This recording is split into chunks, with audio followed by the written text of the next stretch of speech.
যুক্তরাষ্ট্রের বিপক্ষে প্রথম 2 ম্যাচ হেরে সিরিজ হাতছাড়া করে বাংলাদেশ। তবে শেষ ম্যাচ দাপটের সঙ্গে জিতে হোয়াইট ওয়াশ এড়িয়েছে শান্তর দল।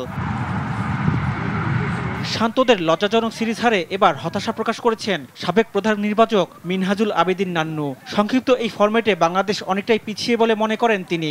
প্রথম 2টা ম্যাচ হারা কিন্তু হতাশাজনক। এই পারফরমেন্সটা কিন্তু কেউ এক্সপেক্ট করেনি। টি-20 এমন একটা খেলা, এখানে কিন্তু হালকাভাবে নেওয়ার কোনো সুযোগ নেই। প্রতিটা মুহূর্তে মোমেন্টাম ইজ ভেরি ইম্পর্টেন্ট।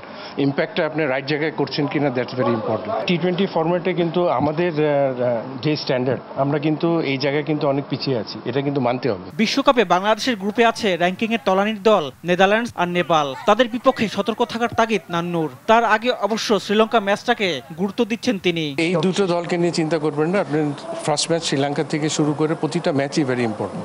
প্রতিটা ম্যাচে আমাদের বাংলাদেশের অবশ্যই জেতার পার্সেন্টেজ আমি সবচেয়ে বেশি দেখতে চাই, এবং যদি বেস্টটা যদি রাইট জিনিস রাইট টাইমে যদি করতে পারে, ইনশাআল্লাহ আপনাদের ফার্স্ট ম্যাচ থেকে আমরা ভালো কিছু দেখব। মূল লড়াইয়ের আগে যুক্তরাষ্ট্র ও ভারতের বিপক্ষে 2টি প্রস্তুতি ম্যাচ খেলবে টাইগাররা। সেখানেই ভুল শুধরে বিশ্বকাপে ভালো শুরুর প্রত্যাশা নান্নুর। রিফাত আঞ্জুম, দেশ টিভি, ঢাকা।